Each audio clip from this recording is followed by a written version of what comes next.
Talking of wingers, we've had George North and Josh Adams playing in the centre for their clubs over the last week or so, and it looks like a sort of thing from the WRU to try and get them tested in that position. Do you think George North is going to come in the centre? I saw him play against Saracens last week in the centre. He didn't have a lot of ball, they were starved of ball.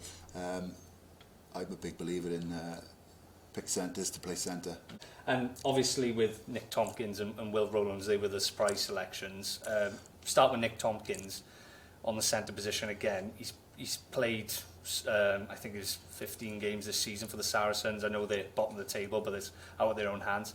Do you believe he's got a chance? Well, I think so, because of the fact that we're struggling in that department. Another one, perhaps put him on the bench and get him in. But certainly, if you're going to have a look at him, I would have a look at him against Italy, rather than Ireland away. I saw him for Saracens against Ospreys last week.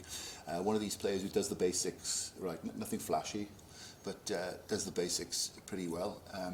So the interesting thing about that is Paul Turner, who was a former Wales fly half back in the 80s. He's the guy in charge of the Exiles programme in England, identifying talent, and that is very interesting that we've got two there that Paul Turner's identified, and looking ahead for the future for Welsh rugby. I think that could be a rich seam of talent.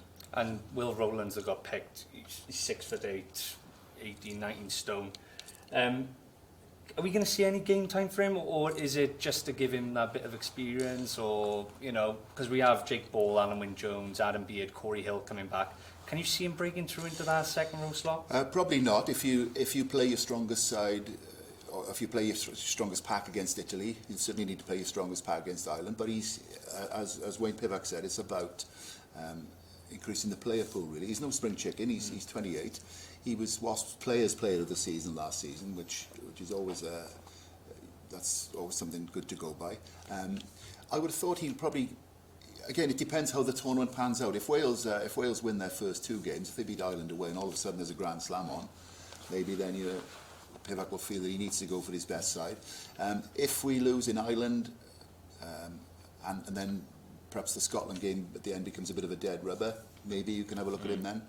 But I don't think he's as likely to get a chance as Rhys Sammet or Tompkins. Yeah, and on the Six Nations overall, you've seen Sean Edwards go to France now. Who's your money on for this year? Because, you know, they've picked 19 new caps, I think France have. Are they going to surprise anyone this year? Well, in terms of talent, they'd win it every year, wouldn't they, France? In terms of natural talent. It'll be interesting to see how they go in defence and how Sean Edwards gets on with the coaching over there. I gather he's been learning a bit of French, Sean. Probably the word for tackle, and the verb to tackle, and the adverb. That will be interesting, but yeah, on talent. But I don't think you can, even with the new coach Galtier, I don't think you can. I don't think he'll be able to turn it around that quickly. If he does, though, it'll be fantastic for the tournament, because they are probably, as I say, in terms of natural talent, they can set any tournament like the French.